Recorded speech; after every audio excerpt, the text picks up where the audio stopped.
Sains spiritual Quran.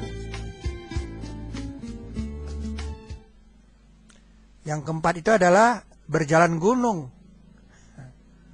Gunung berjalan, coba Al-Quran yang pertama mengatakan bahwa gunung itu berjalan.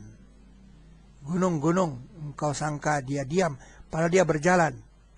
Pakai kata marra, berjalan di sini pakai kata marra atau melintas seperti awan.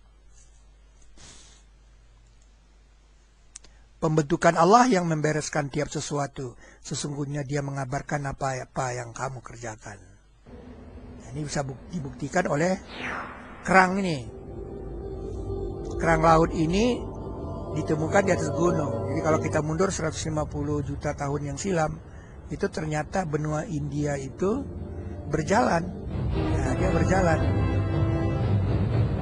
Dan dia menabrak Asia, sehingga kerang laut itu naik. Fosil laut itu naik ke atas. Inilah Himalaya. Dan sekarang itu masih 2 cm per tahun dia bergerak. Jadi bayangkan, di abad ke-7 Al-Quran sudah bilang gunung itu berjalan 2 cm per tahun berjalan. Kalau ada bacaan yang berjalan dengannya gunung-gunung, ayat Quran yang bilang. Baru kemudian belakangan di abad ke-19 orang menemukan teori lempengan tektonik. Yang kelima itu adalah bumi dipotong adalah Al-Quran. Bumi dipotong. Gimana potongan bumi? Atau dipotong dengannya bumi. Kata potong ini disebut juga di ayat 31-nya. Surat sebelumnya. Yaitu tentang wanita-wanita memotong tangan. Ya, wanita-wanita di zaman Nabi Yusuf memotong tangan karena melihat kegantengan Nabi Yusuf. Ini bumi. Kalau kita potong seperti ini, Anda bisa lihat ini adalah bacaan. Bacaan orang sedang apa? Orang sedang bersahadat.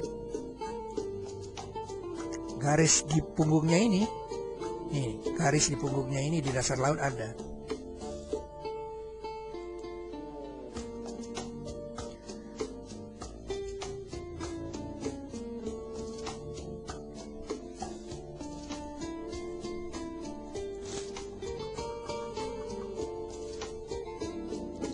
Bacaan Al-Quran. Itu ada ayat Quran mengatakan, katakan, adakah sesuatu yang lebih besar syahadatnya?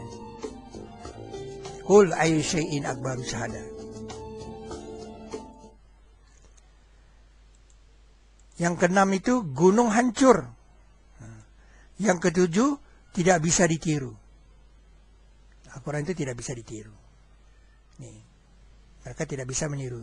Sekalipun jin dan manusia berkumpul pakai komputer, Al-Quran nggak bisa ditiru. Yang keenam, gunung dikatakan hancur.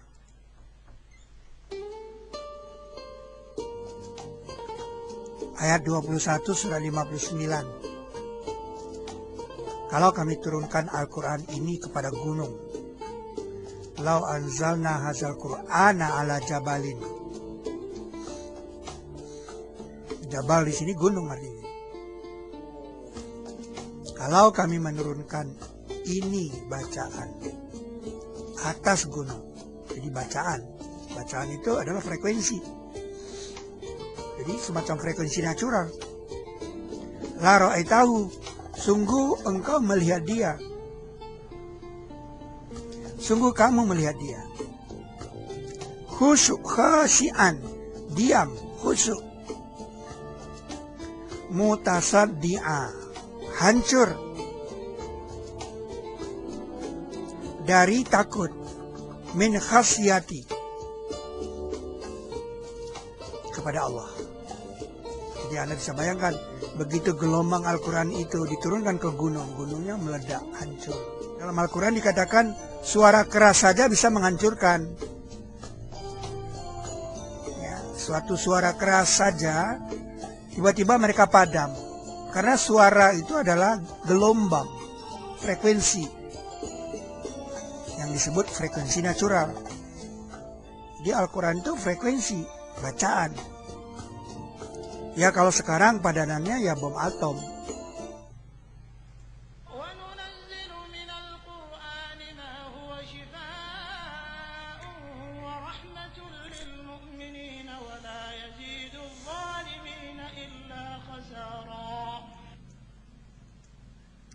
Nah, ternyata saudara, setelah diteliti, ternyata obat itu cukup dengan adanya oksigen di dalam darah. Oksigen itu bisa membunuh kanker sekalipun. Nah, jadi kenapa sampai Al-Quran dikatakan obat? Itu karena orang yang membaca Al-Quran itu pasti dia memasukkan oksigen. Karena panjang pendeknya Al-Quran itu memaksa memasukkan oksigen ke dalam tubuh dan mengeluarkan CO2. Seperti Anda ketahui, hemoglobin manusia itu suka mengikat CO2.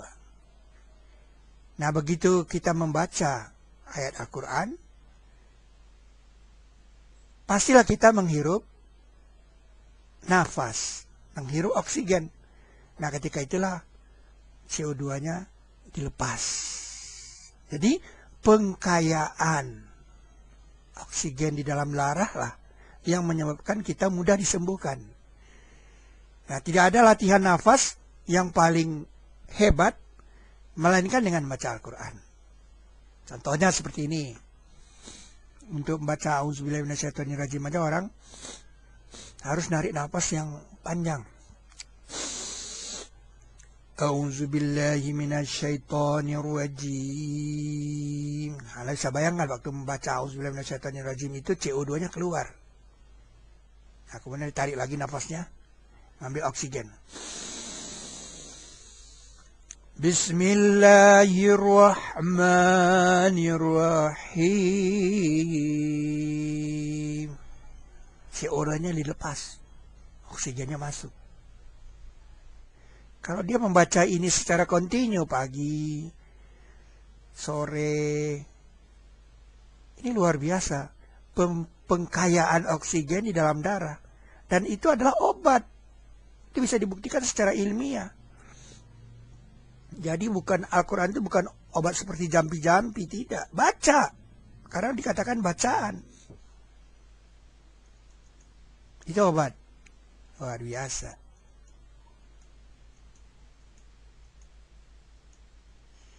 Kemudian yang perlu Anda ketahui adalah Al-Quran itu dia peringatan untuk alam semesta. Nah, disebut zikrul lil alamin. Ini dia. Ini yang dikatakan DLA. Zikrul lil alamin. Zikrul lil alamin. Ini. Zikrul lil alamin. Peringatan untuk alam semesta. Jadi Al-Quran itu bukan sekadar peringatan untuk orang di bumi.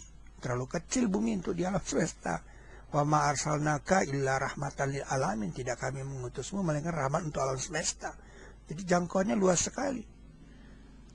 Sampai hari kiamat Al-Quran itu masih menjadi peringatan. Nah, sains spiritual Quran ini ya tidak sampai di kata-kata. Kalau Anda bicara tentang sains, biasanya Anda akan teringat dengan teknologi modern. Tentunya ada penemuan dalil dan penetapan definisi baru. Biasanya begitu. Jadi kalau kita bicara tentang sains, pastilah kita berbicara tentang penemuan baru. Ya kalau yang dulu-dulu aja kita bicarakan, ya nggak trendy. Jadi sains itu pastilah berhubungan dengan teknologi modern. Nah, sedangkan spiritual itu dihubungkan dengan modernisasi penyampaian fakta. Jadi semangatnya itu adalah dengan dimodernkan cara penyampaian faktanya. Nah, kemudian Al-Quran itu ada makna sebuah kata yang terungkap. Ya, jadi tidak makna yang lama. Terkoreksi makna-makna yang lama. Kemudian ada sebuah fakta dari sebuah kabar. Nah, SSQ itu sudah menyiapkan file. Misalnya Al-Quran Code ini. Pesawat Feki ini. Kemudian misalnya aksioma 19. Ada 7 item. Kemudian roda gigi sholat. Nah, ini perlu untuk di sekolah-sekolah. Ada 6 item. Permata sholat ada 8 item. Nah, untuk orang yang mau pergi umroh, mau ke haji, nah perlu dapat tausiah titik makbul ini. Gimana tuh Ka'bah sebagai titik makbul? Nah, Firku point. Jadi jangan saudara habis uang banyak-banyak pergi umroh nggak tahu Firku point, belum juga tahu. Kalau kita udah di abad modern. Pembekalan haji dan umroh. Nah, mau umroh tidak punya bekal. Nah, pembekalan haji digital. Nah, saudara yang belum ke haji juga perlu. Nah, kemudian yang gak kalah pentingnya adalah haji pra-embrio. Nah, di dunia pra-embrio ternyata kita telah melaksanakan ibadah haji, ada 6 item.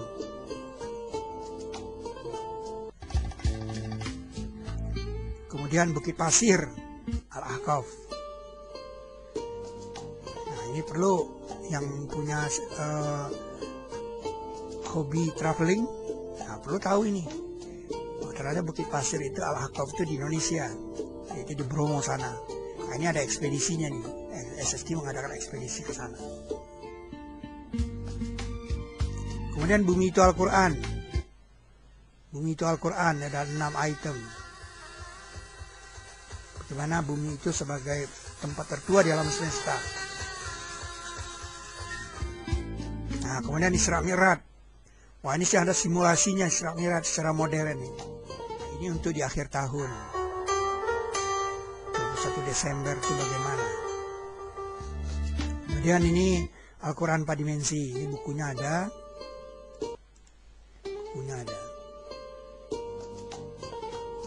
Al-Quran 4 dimensi. Ilmu pengetahuan anak-anak kita, jangan hanya makan manggis tapi nggak tahu manggis itu sebagai bahasa kode.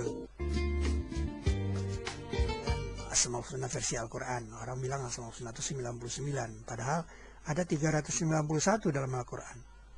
Nama Allah itu sepasang dan 76 pasang.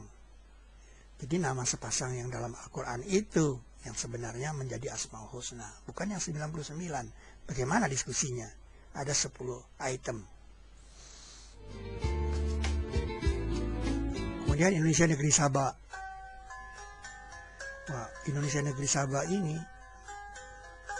dan Borobudur versi Al-Quran itu ada 30 item.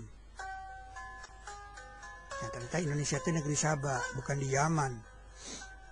Borobudur itu bukan peninggalan orang Buddha, bukan. Tapi Sabah yang dipindah dari Istana Ratu Boko.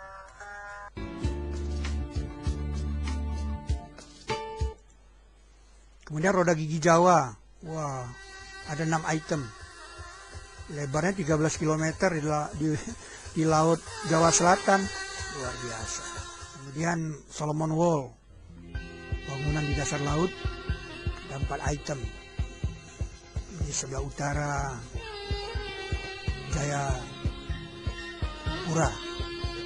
62 km di sebelah utara Jayapura.